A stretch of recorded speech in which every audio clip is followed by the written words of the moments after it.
आणखी असे आहेत की ते 15-20 या टप्प्यात आहे. 2-3% वाढतील असे 2-3% त्यांची वाढू शकतात असं आहे. थँक्यू. निवडून आला आता सुप्रीम कोर्टानं कोण निकाल दिला तारखेला राज्याचे उपमुख्यमंत्री अजितदादा पवार हे कोल्हापूरच्या दौऱ्यावर येत आहेत.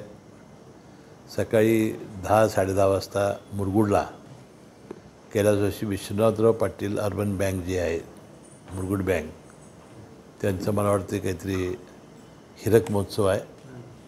त्या हिरक महोत्सवाला उपस्थित राहून दुधंगा वेदंगा सहकारी साखर कारखाना बिदरीच्या डिस्टिलरी जी आहे त्याचं लोकार्पण कार्यक्रम आहे. ते लोकार्पण कार्यक्रम केल्यानंतर मुधाळ तिट्ट्याला KP पाटलांचा असा एक भव्य प्रवेश होणार आहे. काल CM साहेबांनी सांगितलं की आता 4 वर्षापूर्वी गोकुळची निवडणूक झालेली होती आणि त्या निवडणुकीमध्ये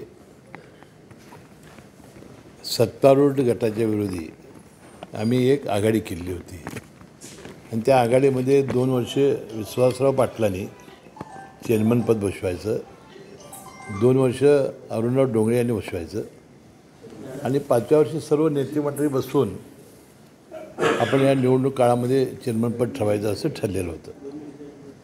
त्याप्रमाणे विश्वास पाटील यांनी राजीनामा दिला. अरुण डोंगरेंनी राजीनामा द्यावा म्हणून नेते मंडळींनी त्यांना बोलावून सांगितलं. त्यांनी सांगितलं की बाबा मी राजीनामा देतोय 15 तारखेला आणि त्यांनी अचानकपणानं भूमिका बदलली.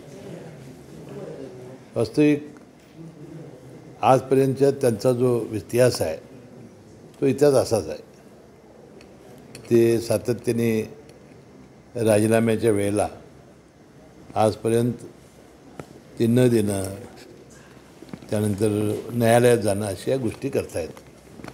मी त्याला आजही विनंती करेन की त्यांनी गोकुळ कोल्हापूर जिल्हा दूध संघाची जी घोडदौड आहे आमची की राज्यात 1 नंबरला दूध संघ आपण आणण्यामध्ये यशस्वी झालेलो आहोत, त्यांनी आपला राजीनामा ठरलेल्या मुदतीमध्ये आता झालेली आहे त्यांनी द्यावा आणि चेअरमन कोण करायचं हे सगळे नेते मंडळी बसून आम्ही ठरवणार आहोत. त्यांचं म्हणणं असं आहे की चेअरमन मुख्यमंत्र्यांनी मला हे सांगितलं पाहिजे होतं किंवा असं असं आहे असं असं आहे. मला एक सांगा की तुम्ही गेल्यानंतर एकच भूमिका सांगितल्यानंतर त्यांना काय माहिती आहे यातलं? त्यांना काय माहिती नाही ना. आता मंगळवार बुधवार गुरुवार आम्ही 3 दिवस मुंबईमध्ये असतो. आम्ही त्यांना आमची भूमिका समजावून सांगू, आम्ही कोण करणार आहोत हे त्यांना सांगू. त्यामुळे हा प्रश्न काय येणार नाही.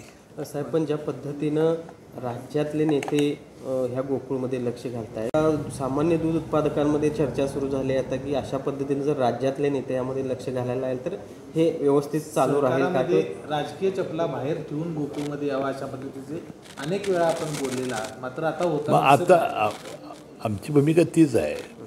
मी अशी भूमिका स्पष्ट केलेली आहे किंवा सहकारामध्ये वास्तविक जिल्हा मंत्रिमंडळ बँक असेल किंवा बाजार समिती असेल किंवा आज गोकुळ असेल, हे राज्यांमध्ये 1 नंबरचं आहे. का चाललं आहे की आपण सर्व मिळून या संस्था चालवतो. यामध्ये राजकारण नाही, त्यामुळं अनिष्ट स्पर्धा नाही.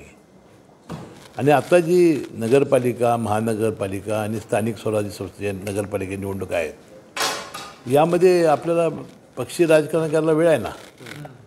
आपण त्यामध्ये आपली ताकद दाखवू आणि युतीचे जास्तीत जास्त महापौर कसे निवडून येतील, जिल्हा परिषद अध्यक्ष जास्तीत जास्त कसे निवडून येतील, नगरपालिका कशा निवडून येतील, यामध्ये आपण युतीचे सगळे नेते म्हणजे लक्ष घालू. साहेब, आता महायुतीचा प्रश्न नाही, आता पुढं कसं आला हे तुम्हाला माहिती आहे. त्यांना खुर्ची सोडवत नसल्यामुळे तो पुढं आला आहे. पण याच्या आधी असं पण झालं की महाविकास आघाडी असताना ज्यावेळी सत्ता आली गोकुळमध्ये त्याच वेळी या ठिकाणी त्यांचं काल असं म्हणणं होतं, महायुती अरुण डोंगरेंचं असं म्हणणं आहे की ह्या आधी देखील राजकीय हस्तक्षेप होत होता गोकुळमध्ये वरिष्ठ स्तरावरून, तो उघडपणे नव्हता, तो आता उघडपणे झाला, एवढंच त्यातला फरक आहे असं त्यांचं म्हणणं आहे. नाही, गेल्या वर्षी कसं झालं, गेल्या 5 वर्षापूर्वी एका सत्तारूढ गटाच्या उलट एक गट तयार झाला. त्यामध्ये मी आलो राष्ट्रवादीचा, त्यानंतर काँग्रेस पार्टी आली, शिवसेनेचे आले आणि विरोधी कोण होते? विरोधी माधवराव महाडिक साहेब होते, PN पाटील तर ते तत्कालीन अध्यक्ष होते काँग्रेसचे, सत्यजित पाटला माजी काँग्रेस म्हणजे उद्धव ठाकरे गटाचे, असे अनेक जण आले. त्यात काय गटावरच निवडणुका झाल्या ना. या एक शाहू गटात त्याचं काय मला आज काय नाव आठवत नाही, अशी निवडणूक झाली.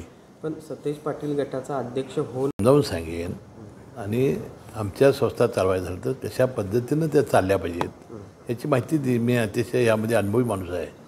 पण अरुण डोंगरे साहेब हे बघा, आज संध्याकाळी आमचे सगळे नेते मंडळींना आज आम्ही फोन करून त्याची वेळ घेऊन आम्ही सगळे एकत्र बसणार आहोत. आता यावर काय मार्ग काढायचा? मुंबईमध्ये बैठक होईल? नाही, कोल्हापुरात होईल. आता आणखी प्रश्न, KP पाटील एकत्र येणार हा पर्याय ते नाही, माझंही मत तेच होतं ना. त्याने तसं म्हटले नाही. ते काय म्हटले, जिथे एकत्र होईल तिथं आम्ही एकत्र लढू. ज्यावेळा अनेक आता 3 पक्ष असल्यामुळे अनेक जण इच्छुक असतील, त्या इच्छुक असले तर मग आम्ही मैत्रीपूर्ण लढती करू आणि त्यानंतर एकत्र येऊ आणि आम्ही महायुतीची सत्ता आणू, असं त्यांचं मत आहे. आणि माझं मत तेच करेक्ट. साहेब, राज्याचा प्रश्न, स्वभावाचा गैरफायदा घेतला शरद पवार. मला त्यांच्यातलं काही माहिती नाही. म्हणजे जे मला जी माहिती नाही ते मी काय सांगणार आहे. ओके.